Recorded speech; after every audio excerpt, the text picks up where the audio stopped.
Welcome back to my channel. This is Rachel Patterson. This is Women in Priesthood. This is a channel for faithful LDS women, men, and young women to follow President Russell M. Nelson's plea for us to prayerfully study all we can about priesthood power. And I'm actually recording this the day before I go into labor, so it's been kind of an exciting year, to say the least. And I feel like I've learned a lot.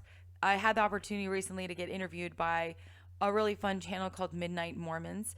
And in the course of that conversation, we actually went completely off the rails and started talking about culture in the LDS church when it relates to young women and women in college and some of the attitudes that kind of are influencing the way we think about things now. And we got off on the topic of feminism and a discussion about the way that feminist ideas and ideologies have really started influencing a lot of women, LDS women in the church, and the discussion about feminism and whether or not feminism jives with the gospel of Jesus Christ came up. And I was thinking what an interesting discussion that would be, and to kind of delve into the doctrine about feminism, the actual political philosophy of it. And also, my background, so kind of interesting. My background is that I grew up in New England, and New England is quite literally the heart of the feminist movement, meaning this is where like Seneca Falls happened, the first women's suffragette movement, and it really like ideas of, I like to call it feminism light, really kind of permeate our culture there. And my journey towards kind of making sense of that political philosophy as a lifestyle, and if it jives or does not jive with the gospel of Jesus Christ doctrinally over time. So when that debate goes live with the Midnight Mormons guys, I wanted to have this discussion ready because I actually think the church has done a really interesting job of commenting on feminism. And if you go to the LDS website, I'm going to pull it up here. They actually have a really good article, and it's just type in feminism, LDS church, and you have what is the church's stance on feminism. So I'm such a big fan of going to the source and just going to the source. This is actually I think it's a really well written article and position. This is written in January 2020. I like it because I think it's fair. And I also think it is cautionary as well, which is maybe a really good way to approach the concept of feminism, which can be a very justifiably radioactive stance or term. And so I'm just going to read this because they do a really good job. And then we're going to dissect this and we're going to talk about other aspects of feminism. My experience trying to be a feminist, attempting to be a feminist, and also having a testimony of the gospel of Jesus Christ and the plan of salvation. Okay, so what is the church's stance on feminism? And again, this is a January 2020 announcement. First, some basics. We are children of heavenly parents. Gender is an important part of who we are, both before, during, and after this life. Men and women are equal. One is not superior to the other. They are also different, with different roles within a family. Both men and women fulfill their highest purpose together as husband and wife, not separately. See the Family Proclamation of the World. Paragraph 2. Now, feminism can mean different things to different people. Sometimes it refers to efforts to ensure basic human rights and basic fairness for women, as well as efforts to encourage women to obtain an education, develop their talents, and serve humankind in any field they choose. Latter-day Saints support these things. So that's interesting because they're saying there are different working definitions of feminism. This working definition of feminism is supported by the church. The idea of basic human rights, basic fairness, and encouraging women to get an education, develop talents, and serve humankind. Paragraph 3 is a caution. It's a cautionary disclaimer on our position of another definition of feminism. However, sometimes certain philosophies and social movements bear the feminism label, movements bearing the feminism label advocate extreme ideas that are not in harmony with the teachings of the gospel. These ideas can lead people to become distracted from or even work against the ideals of marriage and of family. Latter-day Saints should frown upon such things.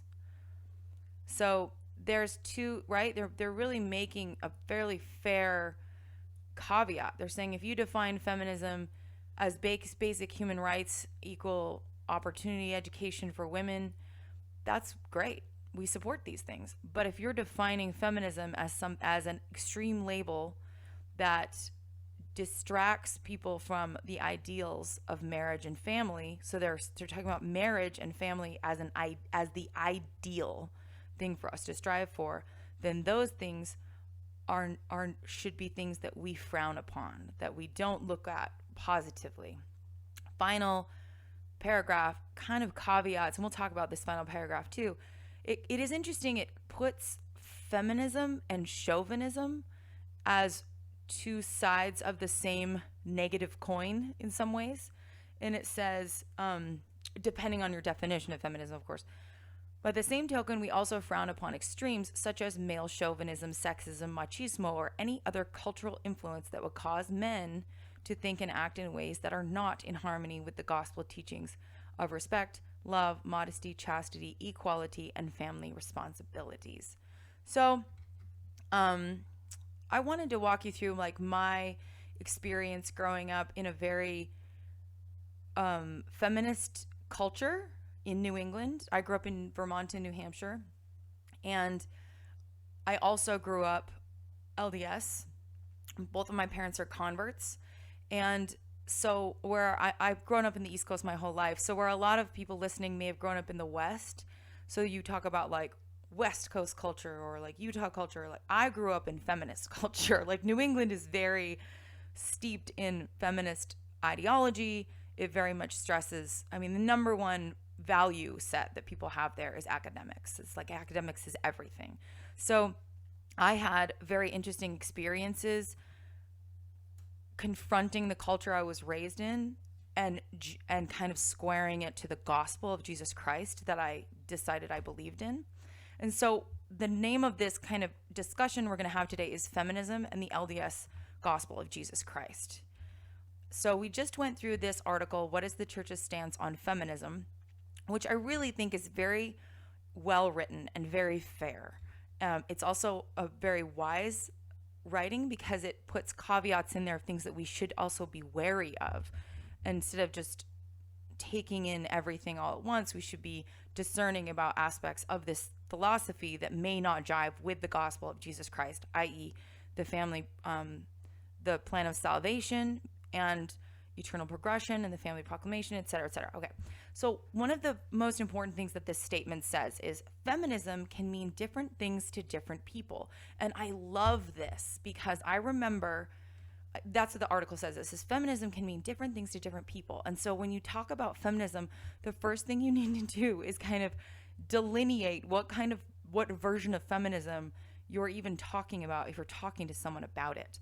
So I was in high school when President Hinckley gave his speech where he talked about the bees. Sorry, what was it? Be faithful, be true. And he also said, get the most education that you can. And if you're defining feminine, and this is how I think a lot of LDS women define feminism for themselves. They define it as this idea of being empowered, autonomous, being strong and self-reliant, goal-oriented, and these are all things that we absolutely do encourage and value in the Church of Jesus Christ culture and doctrinally. This idea of getting as much education as you can, building self-reliance in your life personally and in your skill set so that you can be more relied upon by the people who will rely upon you, so that you can better yourself. You know, all the church youth programs are all about setting goals and bettering yourself. And that, I think, is a very common working definition that a lot of LDS women have. And in fact, I had growing up in the church and saying, oh, of course I'm a feminist. I want to get as much education as I can, and I want to be self-reliant in case I ever need to work. And I want to be seen as strong. And that definition worked really well for me. I went to college. I ended up getting a degree in Middle Eastern Studies. I worked over in the Middle East for 4 years for the State Department and the Department of Defense. So this version of feminism and saying I'm a feminist worked really well for me until I went to grad school and encountered non-Mormon feminists. And this is where I think we in the church can be extraordinarily naive that the world's definition of feminism is very different than what we might see feminism as or what you might be defining it as. And I kept hearing the common phrase going to grad school from my peers. And bear in mind, I went to grad school with actual work experience. Like a lot of people go straight from undergrad with no work experience. This was this building in the first picture. I went to Dartmouth is where I had a lot of my classes. And so I love that. I love that part of campus. It's incredibly beautiful. And I did have a lot of really wonderful experiences there, but I also encountered this constant experience where I had to defend myself as being like an empowered woman. And I would regularly hear, I'd get in discussions with other girls or women in my grad program, and they would hear the things I believed in, and they would say, "You're not a real feminist." And I'd say, "Yes, I am." And it would go back and forth. So that's when I encountered this kind of rude awakening of the way that we might see what feminism is in the church, or if you define it in your own terms, is not at all how the world sees what feminism is, and they define it very differently. I want to say that I think that there's some really disingenuous definitions of feminism out there. And it's a kind of a way of getting people to, it's like a credit card company that is saying, "Oh, just sign up for this. The percentage rate on paying off this card is only like 5%, but you don't realize down the road that it's going to up itself to like 50%. And that's where I think some of these disingenuous general definitions of feminism are actually really dishonest. Like, quote, "A feminist is anyone who recognizes the equality and full humanity of men and women." That's by Gloria Steinem. I don't know as believing that actually makes you a feminist. That just makes you a human being. So if there's just other baggage and values involved in being a, quote, real feminist that you will find later really aren't included in that definition and are actually quite specific. So I'm a big fan of, I think the best advice I've been given about like dating is when someone tells you who they are, believe them.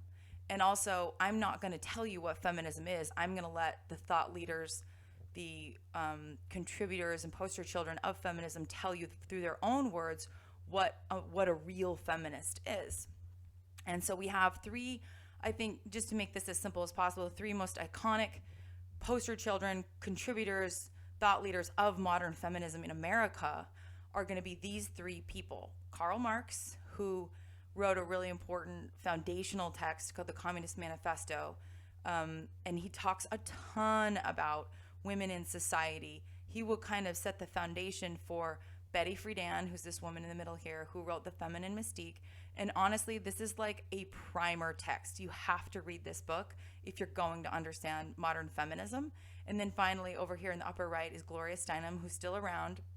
And she was definitely the poster child of feminism in the 60s and 70s. So what did they say feminism was?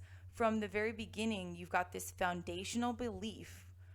It's the foundation of modern feminism. And once again, feminism is an actual political theory, just like capitalism or communism or any kind of political, social theory. You can go to college and study the actual texts and underlying theories that have resulted in this belief system of feminism. Karl Marx is kind of known as the father of feminism. He wrote a book called the Communist Manifesto. And what is shocking is that chapter 2, one of his entire chapters, is devoted to this basic premise of, wait for it, calling for the abolition of the family. That's foundational in the philosophy of feminism, is that the abolition of the family is actually bad for women because in a family unit and in a society, women become instruments of production to be lorded over by men. So right off the bat, feminist philosophy says that family structures should be abolished because in a family unit, women are taken advantage of and they're used as kind of commodities.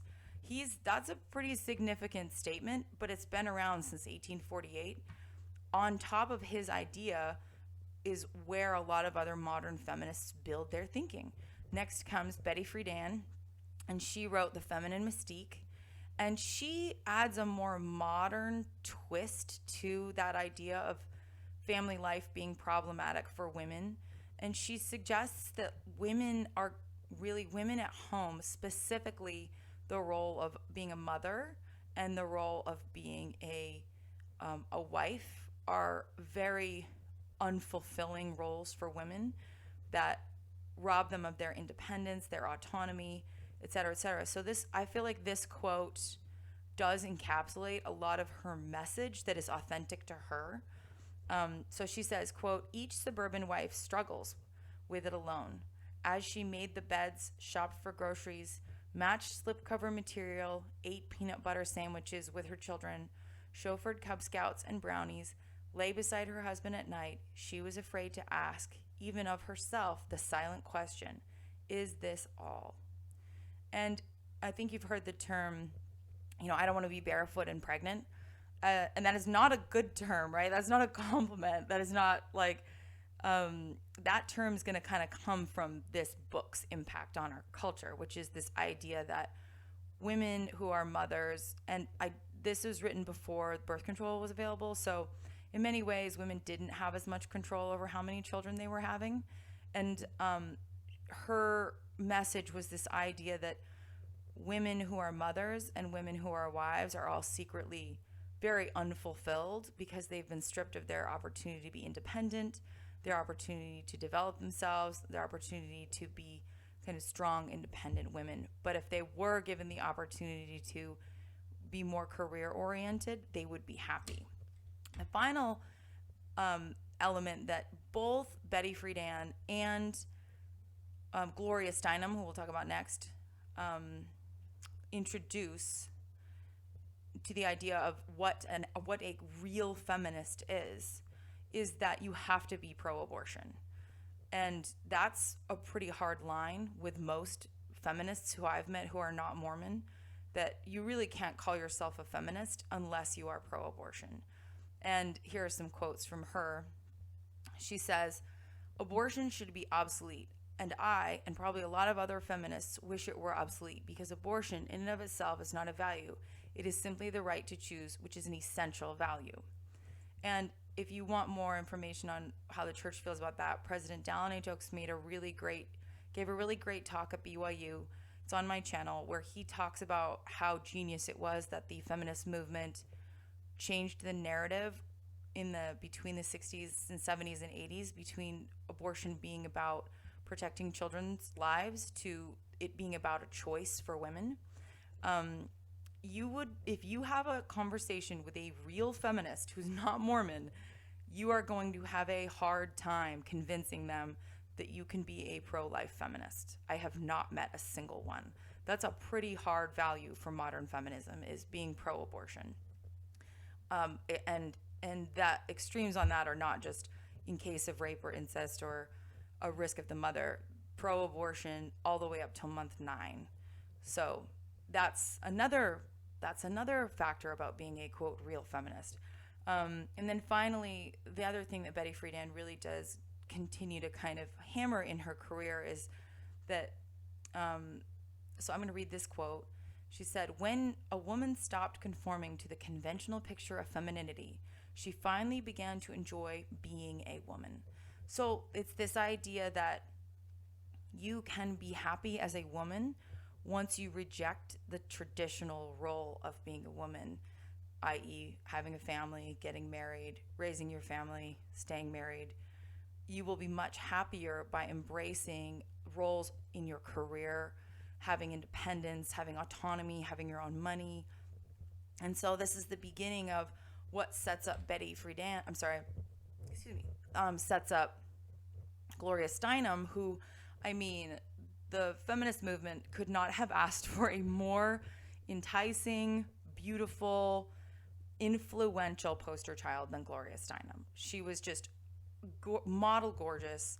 She was at all the rallies, and the big change that happened while she was influencing the feminist movement was that the birth control pill, became invented and much more widely distributed. So all of a sudden, women had the opportunity for the first time ever to have sex without getting pregnant. They didn't have to risk. That's a pretty high risk that kept a lot of women from having sex. But with her, she has this really good quote that I think encapsulates a lot of her message. A liberated woman is one who has sex before marriage and a job after. So if you want to call yourself a truly liberated woman, you're going to be sexually promiscuous before you get married, and you're going to be very career oriented. And that is the definition of a liberated woman. Okay, so if you break down the basic, and I have yet to encounter a real feminist who would disagree with these three tenets of feminism. Like, what does it mean to be a feminist? These three things absolutely have to be part of that definition. One, that you don't really believe in traditional family. You think it's kind of old school, and we should rethink the definition and value of a traditional family. Number two, reject, or you could say reject, or maybe like downgrade the role of mother in marriage. I think I've met more feminists now that say, well, I want to be a mom someday, but it's just not really a priority. There's more important things for me to do, like travel, get an education, have a career. This is actually probably number two, is probably what I spoke most with about when I was chatting with the guys from Midnight Mormons, is the impact of feminism on modern dating in the LDS Church. Number two is probably had the most impact on dating right now for young men in the LDS Church who want to get married, is that they find that so many young women in the church are saying, I want to be a mom and I want to get married someday, but it's just not as important to me as my career, or it's not as important to me as having, independent experiences or starting my own business. So that idea of motherhood and marriage being secondary to career and education, that comes from feminism. That idea and that thinking is directly rooted to feminism, the feminine mystique, and written by Betty Friedan, grounded in Karl Marx philosophy. There's a direct link. And so you can see how feminism has become a bit more fluid in our thinking as a culture. And it's having a real impact on marriage rates, on dating rates, on just the kind of way we're experiencing family life in the gospel. And then the final aspect of feminism kind of introduced, this is definitely third wave feminism, is the idea that you have to be pro-abortion, and you should kind of embrace sexual freedom outside of marriage. And I think one of the most common surprising experiences I had as a young women's president was I asked my seniors, like, we were all, as the young women's president, you have the 16, 17, 18-year-old girls. They're all college bound. And I remember getting so excited for them because I had a really good college experience and I did get to travel. But a lot of these girls had to come from really wonderful families, really big families. And I realized some of them really did want to be moms like their moms because their moms were awesome. And so they wanted to be like their moms. And I said, how many of you want to be a mom next? What's your next plan? Is kind of, you're looking to start a family. And a lot of them raised their hands. And I said, how many of you could say that at high school to like your friends or your guidance counselor? And all of them agreed, oh, there's no way I could say that at school because I'd be made fun of, because no one would take me seriously. And I thought that was such a telling moment, that our young women are going out in a world, even locally, where people do not value the role of marriage and mother as a priority. they value it as something to think about later in life once you've gotten your education and traveled and worked and had a career, but they don't value it as a young woman's major priority in life, to the point where these young women would believe in it, but they would hide it because they know their peers would make fun of them. And most importantly, you would have you'd have larger culture or your peers or whatever saying, oh, well, you're not a really strong woman, you're not empowered, you're not motivated if you have the number one priority as somebody being a mother and getting married. So I just thought that was such an interesting story for these girls to admit. So the question we have to ask is, do those fundamental values of being a real feminist that we just listed above, downgrading the traditional family, rejecting roles of marriage and mother, or maybe deprioritizing them, being pro-abortion and supporting sexual freedom outside of marriage, do those jive with doctrines of the gospel? Well, I'm hoping that you guys will see how directly contrary those value systems of feminism are to the doctrine of the gospel of Jesus Christ of Latter-day Saints, namely the plan of salvation, which at the center of it, other than Jesus Christ, has our belief in the family. And Todd G. Christofferson has a great quote. He says, "A family built on marriage of a man and a woman supplies the best setting for God's plan to thrive." So that is one reason why we believe in the family, is because that's where Heavenly Father's plan of salvation is going to take place. And the next thing that I think is so interesting, this is a painting I'm going to be highlighting where it shows Heavenly Father and Heavenly Mother and all their children, is the great archetype and ideal that we live after in the gospel of Jesus Christ is being married, having children, having legacy. And we also believe that that's actually where people will find the most happiness. So you have that running directly in contrast with Betty Friedan's argument that women who are married with children are actually secretly miserable. We believe the opposite, which is that being married with children, though very hard and taxing, and is really going to challenge you. Oh my gosh, I have my favorite quote about marriage is, marriage perfect people need not apply. Like, this is a place for you to learn to grow and be better. This is not a place where you're going to get to be perfect. We believe that the greatest joy you'll ever experience in life, peak life experience, is being able to have children, to raise children, to be married and co-parent them together. And the final thing, obviously, is this really dogged conviction that characterizes most feminists, which is sexual freedom outside of marriage and being pro-abortion or pro-choice. And the church leaders have talked a lot about chastity, morality, fidelity, chastity before marriage, fidelity in marriage. And Neil L. Anderson has a quote here that says, "Our Father's plan obligates us to speak in defense of the unborn." And that's actually from the family. That's his quote on the Family Proclamation, which really does say that we are not pro-abortion. Okay, so let's look at these foundational beliefs of being a feminist, right? Number one, dismantle the traditional family, demote the roles of mother and marriage as secondary to career and academics, and support abortion and sexual freedom.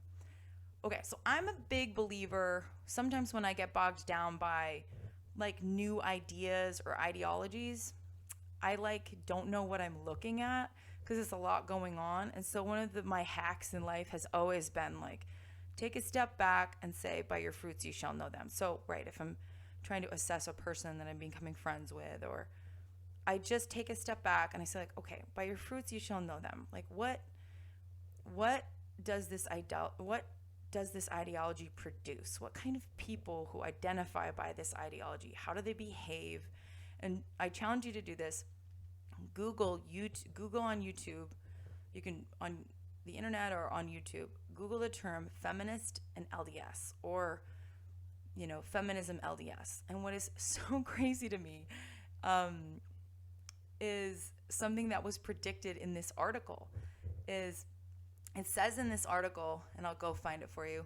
It says in paragraph 3, it says, this was the article that we read at the beginning: sometimes certain philosophies and social movements bearing the feminism label advocate extreme ideas that are not in harmony with the teachings of the gospel. These can lead people to become distracted from or even work against the ideals of marriage and family. So they say in this article that sometimes these identities, taking on this extreme identity of feminism, can lead you to work against the ideals of marriage and family. If you YouTube feminist and LDS, all that comes up are ex-Mormon young women who identify as feminists. And I was like, that is so interesting that all I was finding was YouTubers who identify as feminists who are no longer members of the church and have nothing but critical things to say about the church or the gospel. And they're advocating for the church ultimately changing. And so what you see there is, going back to these philosophies, is can you be feminist in LDS and a Latter-day Saint? Is going to be really hard because the foundational beliefs of feminism, of modern feminism, and if you're going to go by Karl Marx, Betty Friedan, and Gloria Steinem, do directly conflict with our core beliefs that family life, getting married and having children, is the way that the plan of salvation plays out, and that's why we're here. So this is this conundrum of, can you be a feminist and a Latter-day Saint woman? And I really do empathize with women who want to be identifying themselves as empowered and strong and educated and go-getters, hustle, girl boss. And if we're going back to the beginning of this presentation, if that's your working definition of feminism, President Hinckley's talk on how women should get as much education as they can backs you up. You're fine. And the article that we read here before also backs you up. Like, we believe in women having educational opportunities, setting goals, bettering themselves, and we absolutely support being a goal-oriented, self-reliant person. That's not in question. The challenge is when you sign up for feminism and you find that the ideals of feminism, being a real feminist, and you will always have to defend yourself as a Mormon woman because people will always say, oh, you believe in traditional marriage? Well, you're not a real feminist. Oh, you think that you should prioritize family life above career? Well, you're not a real feminist. And that was my experience, is that the further into family life that you get, the more space and distance there are between these two value systems. If you look at it that way, like it's a value system, if you are going to embrace the ideals of feminism, you're going to be leading yourself in a direction that is more and more unaligned with the way that we're trying to live our lives in the gospel. One of the things that I had said in one of my previous videos about presiding is how much the church leaders have emphasized emphasize the idea that men and women are co-creators. They are codependent. They are both matriarchs and patriarchs. And here's a quote that is from that article on what is on the church's stance on feminism. Excuse me. It says, both men and women fulfill their highest purpose together as husband and wife, not separately. Right? Okay, so our highest purpose is to partner with someone and do something together. And so this isn't about men being better or women being better, but us really working together as a team for the most divine purposes. And they also make a really good caveat, like if we're going to criticize feminism, this extreme version of feminism that we've talked about, then we also have to criticize chauvinism. And this is paragraph 4 of that article, where it says, we also frown upon extremes such as male chauvinism, sexism, machismo, or any other cultural influence that would cause men to think and act in ways that are not in harmony with the gospel teachings of respect, love, modesty, chastity, equality, and family responsibilities. So men being demeaning to women is also something we do not support because, once again, doctrinally, we see men and women as co-creators. Coming back to the whole purpose of this channel is that as men and women, like in this gospel, our doctrine says that a man cannot aspire or achieve the highest levels of priesthood power, which he gets in the temple, until he is sealed to a woman. Vice versa. You have to be sealed, co-yoked, to receive the highest powers of priesthood. And the same with women. You become, as Boyd K. Packer says, you become a priest and a king when you are sealed. You become a queen and a matriarch when you become sealed. And so we really do, like, that belief is so core to our doctrine, that men and women are co-creators and they are codependent on each other, of equal value and status before God. And we really respect that role, that stewardship and that shared responsibility of becoming man and wife, and hopefully in this life parents together, if you're blessed with that. But striving for that is still something that we respect and we say you should strive for. Okay, so I really wanted to examine this idea of like a widening gap between maybe like you or me and you're in your 20s and you're like, well, I want to see myself as boss babe and a strong independent woman. But the gap between being a Latter-day Saint woman who believes the gospel and wants to live the plan of salvation as towards its ideal, which is getting married and having babies and being happy at home, like that's the ideal, right? Is trying to create that. And even if we, my husband grew up with a single mom, my mom grew up with a single mom, and you ask both of them and they would say, just because my family life didn't work out perfect doesn't mean that the ideal isn't something you should still strive for. Just because there are single mothers in the church and single fathers in the church doesn't mean we definitely should not criticize people, but we should always continue to strive for the ideal, which is happy married people with children raising their families together. And obviously within that, it's not a perfect road. It's a bumpy road. I like to say face planting is still forward momentum. Like, family life is bumpy and funky and flawed and fraught, but it's still a great path of joy. But one thing it is not is a path of independence.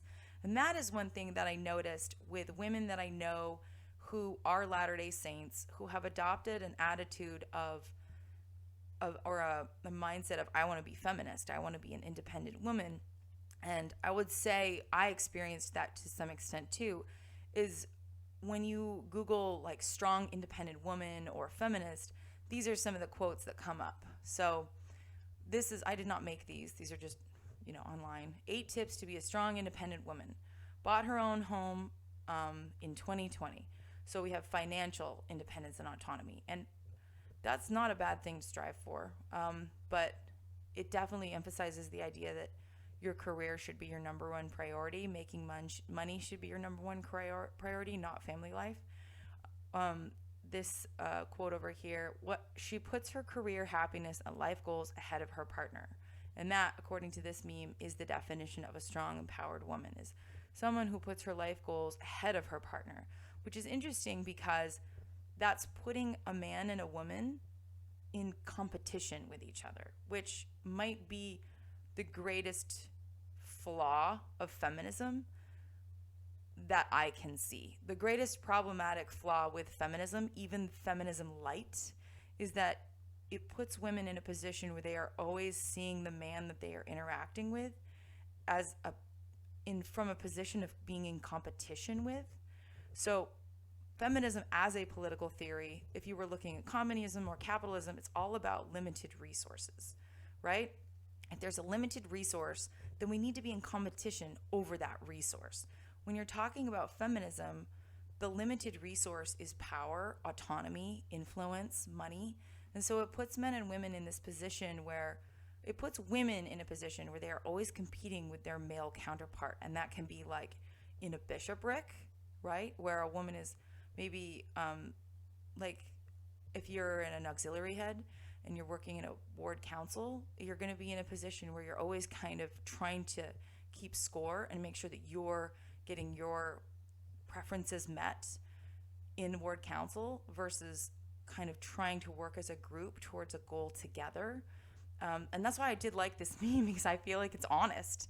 A feminist is someone who puts her career happiness and life goals ahead of her partner. But that runs directly in contrast with what we believe, that men and women are co-equals and that they should strive and function as codependent with each other, working together. And then I love this down here in the corner. What's a queen without her king? Well, historically speaking, more powerful. So it really does. We believe in actual becoming actual kings and queens. We symbolically process that by attending the temple, and believe that when you become sealed, you will aspire to be kings and queens. But it's together. It's not about queens becoming more dominant. It's about our shared stewardship, our shared yoke.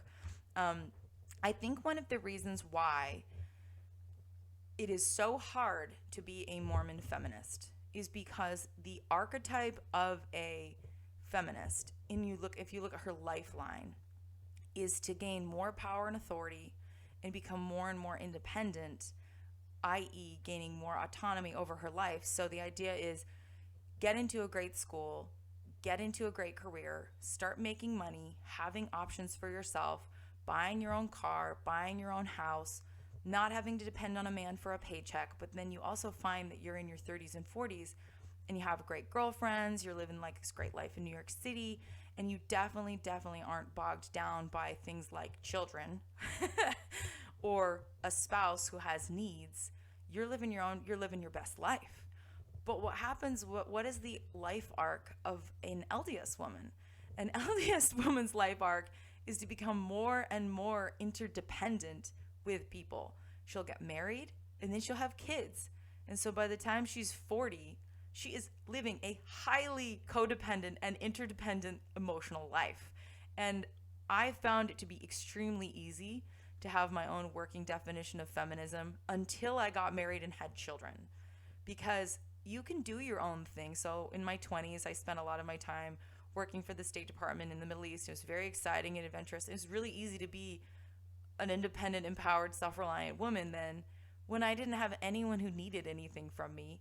And I also didn't expect anything of anyone else. I got married and I suddenly realized, wow, being married is actually kind of limiting my autonomy.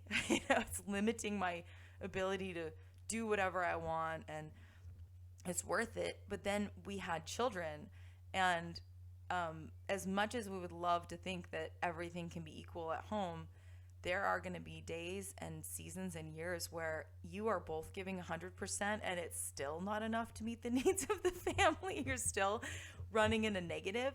What I think feminism can do is create this kind of scorekeeping in family life where men and women are kind of, especially women, are saying, this isn't fair, I should be getting equal help or whatnot, I'm doing X, Y, and Z and he's not doing enough.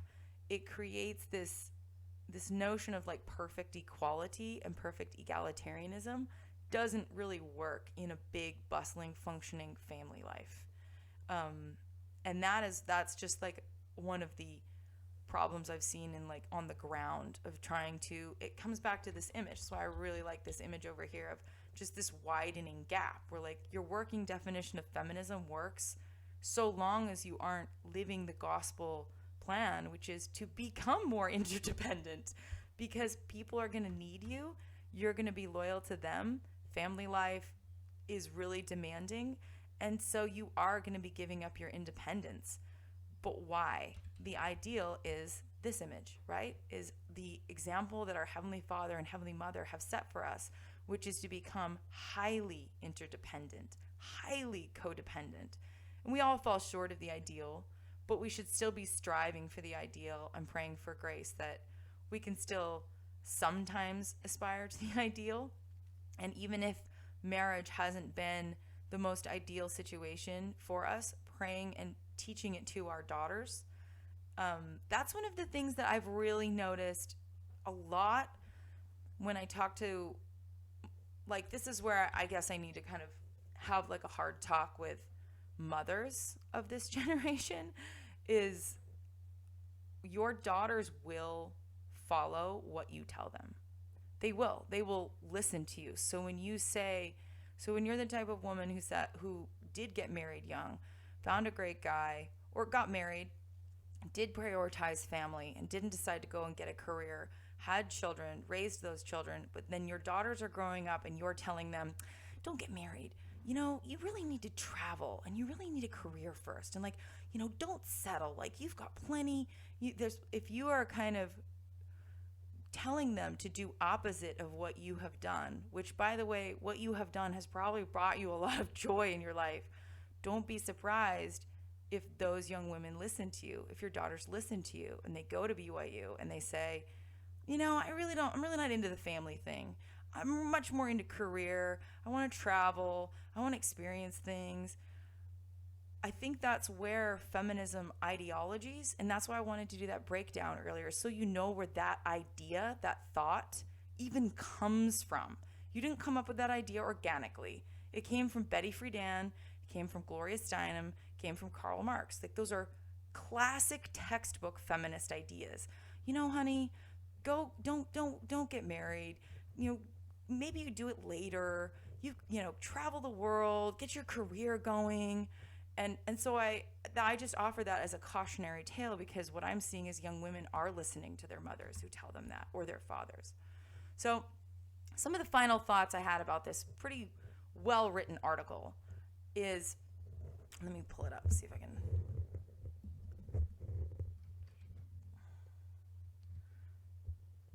Pull it up for you while we read this. From the article it says, feminism can mean different things for different people. Excuse me. And I think we've assessed that, like, if you are, we need to avoid extremes.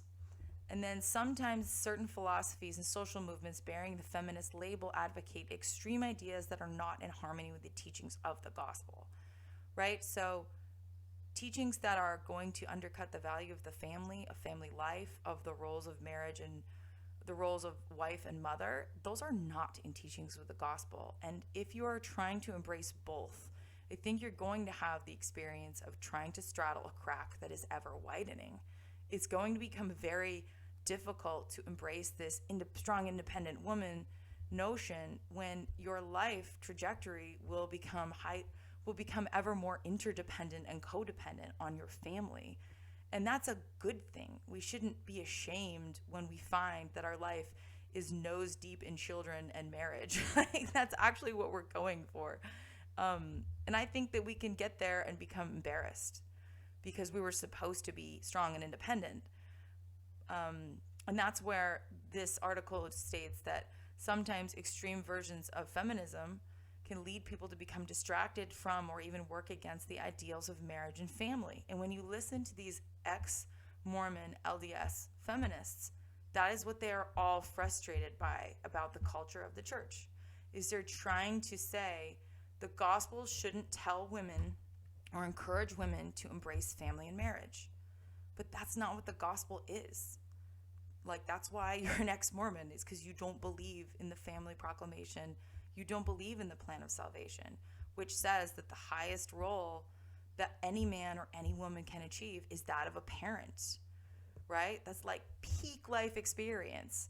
And then finally, just really stressing this idea that men and women are equal, no one is superior, and we also says they are also different with different roles.